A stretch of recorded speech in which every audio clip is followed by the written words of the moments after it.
3 rectangles and just use the duplication by clicking Alt and drag to make copies of your rectangles. And then I like to make them kind of look like they have some dimension. And so we're going to change the shades of each rectangle to get slightly darker. Just kind of fine tune it and get it to where you want it. So I'm working with a traditional yellow, but you could do another color if you wanted to for fun. We just want to see you working with all of these tools and techniques. So after I create my 3 rectangles, I'm going to line them up and adjust the points to start and create the shape, but building from these basic rectangles. Remember to zoom in while you're working so you can really see what you're doing.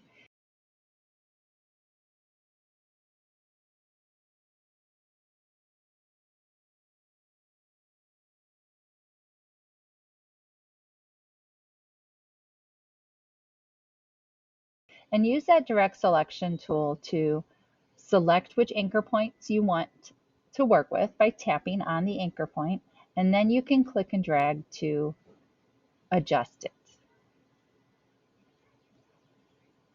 A lot of times I see beginners trying to work with their designs and they're just zoomed out so far away that you can't really see what you're doing. So definitely always zoom in. When you want to add anchor points so you have more steps to work with, make sure that you're zooming in, you're getting the Add Anchor Point tool, and click right on the path. If you don't click right on the path, you're not going to be able to place an anchor point, and so you'll usually get an error message. So this is allowing me to adjust the shapes.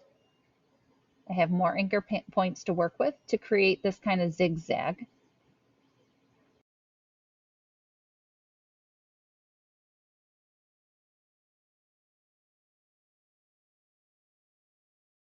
And if you have extra ones, you can delete them by having it selected, and then in the options bar, click that little pen tool with the minus sign. And if you want any of the points to curve, you just tap it to select and convert to a smooth anchor point. If you want to go back to a corner, you just use the other one next to it. And now we have our sharpened yellow edge. But I realized I haven't saved my work, so I'm going to go to File, Save As, make sure I name it with pencil and my name. Make sure you know where it's going so you can find it later. And that's just saving it as an AI file so that we can keep working on it as we go. Remember, you can get a triangle by using the star or polygon tool. And if you just click on the artboard, don't drag, you'll get the window that you can tell it you want 3 points or 3 sides. And again, we always want to start with these basic shapes whenever we can. And remember that through the semester so that when you're building really complex things later on in the semester, still use those basic shapes as much as possible. It'll make your work easier and it'll make your designs respond in ways you want them to be able to edit and color and do different things.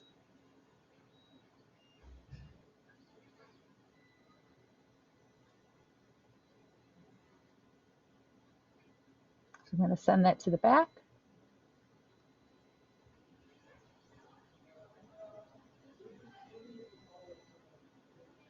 And I added those anchor points so that I can kind of have the triangle become more of a polygon, and I can hide that extra space of the color so it goes behind all of the shaved parts or the sharpened parts of the pencil. If I left it as a triangle, there would be some gaps that might pop through where we don't see anything. I'm going to do another triangle for the tip to show the graphite.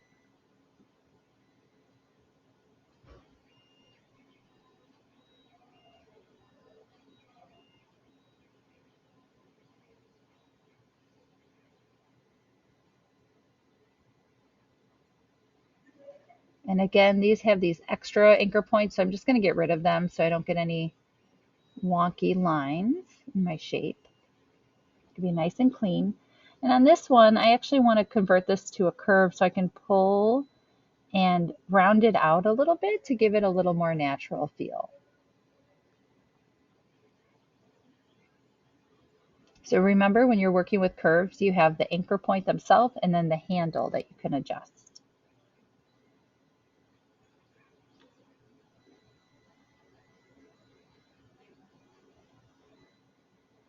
Now we're going to move to the other side of the pencil. I'm going to create a rectangle for the gold band. And don't forget about your awesome color libraries by clicking on the little bottom bookshelf looking icon, and that'll open up a lot more collections so you can find beyond the basics that are always there for you. And you can mix your colors so you can really fine tune your color to get the colors you want. And if you don't remember what some of those sliders do, just try them out, see what happens. So I want to round these corners, but I don't want to round all four. I just want to do these top two. So you'll notice I'm tapping on the little circle inside and then pulling it down to kind of match. Now I could also have done those corners with the convert to smooth in the options bar like we did for the sharpened part, but that would have kind of thrown the curve really out of whack with the rectangular shape. So that one gives you, the way we did it here with the eraser, it gives you two anchor points, which can be annoying sometimes, but in this instance, it actually works really nice. So that's why I chose to do it that way. And now I'm adding those curves here so I can bend the gold to kind of give it that illusion that it's not flat, that it's, again, got some dimension.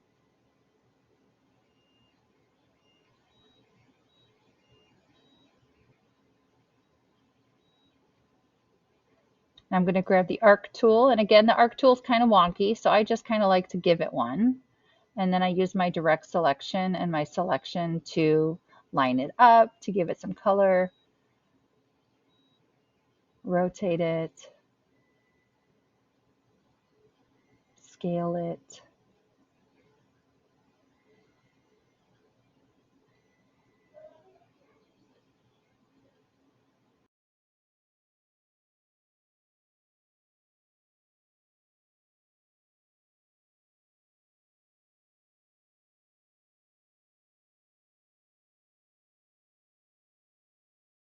And then again, those direct selections are going to make me really let me fine tune the shape of it. Now in the stroke panel, I can change the profile of the stroke to that with profile 1, which gives it that kind of calligraphy look to it, where it gets thinner, and that really just helps reinforce that dimension to make it look less flat. And I'm just alt and dragging to do that duplication. I'm going to adjust them so that they're kind of even. You'll notice these little pink guys pop up to show you that it's spaced evenly, and I'll teach you more about that later. And I don't love how the bend of the arcs isn't quite the same angle as the bend of the gold band. I'm going to try to make it a little bit better here by adjusting the curve on that gold band. And that's me just getting kind of fine tuning, really looking at what looks good, what doesn't quite look as good as I want it to yet.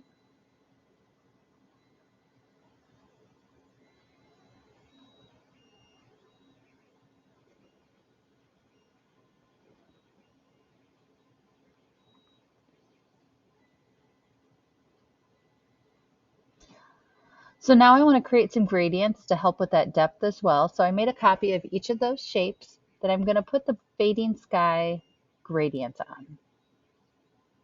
And again, the fading sky gradient not only changes from one color to another, but it also fades out with the opacity. So it becomes more transparent. And I'm using the eyedropper tool to match colors, as well as the color mixing to be able to adjust and fine tune to get them a little darker. And then I'm going back in with the gradient tool itself to draw the direction of where I want the gradient to go.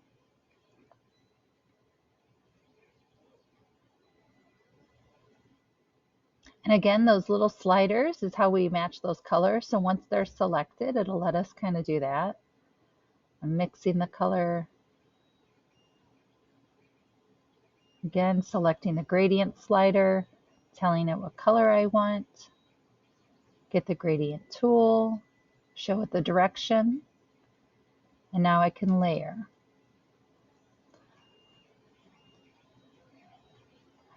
I'm selecting my arcs just to make sure they're on the top. It was kind of hard to tell, so I have them. I held shift while I selected all three.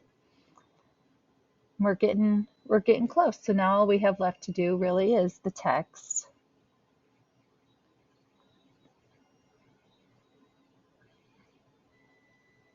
Just remember, if you want your text to behave the other way, remember there's two type modes. There's point type and area type. So if you are trying to work with your text and it's not behaving, go try to switch it to the other mode. So we never want to leave anything in Myriad Pro because that's no fun. That's the default. So I like the Rockwell. I think that looks pretty good. That looks like a pencil to me. We're going to make it nice and tiny. I'm holding shift while I scale.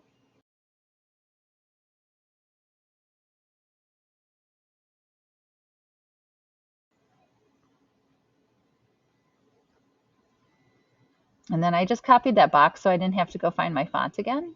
And I'm going to do the other text.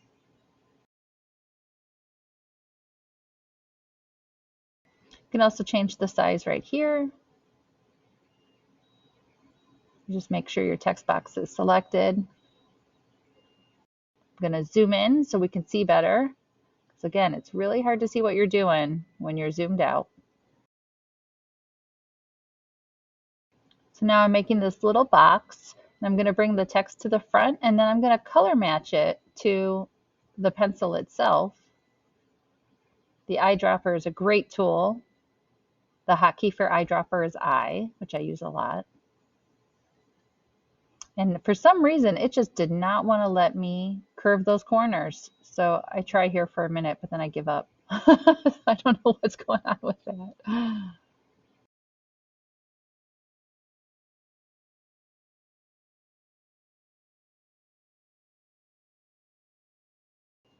So I'm going to group those two so I don't accidentally move anything. Kind of look at my whole pencil. And this pencil's a little chunky. It kind of feels more like a kid, you know, those kid pencils that are kind of smaller. So I was playing with it a little bit to see if I can give it a different vibe. But if I were to go back and do this again, I would probably go and make the wood itself narrower. Those first three rectangles that I started with, so that I could make the pencil not feel so wide overall. But still, this is hitting all of the marks, all of the things that I showed in the demo slides. So I'm ready to save. So every time we do a project, we're going to do two things. We're going to do File, Save As, and we're going to change it to an Adobe PDF. Again, making sure we know where it's going and that we have the correct file name. Continue with PDF. In that second window, you just hit OK. And then to do the PNG, we do File, Export, Export As. I always like to check that little box that says use artboards. That'll help crop anything. And we got to make sure it says 300 for the resolution. So now I have my two files ready to turn into Classroom.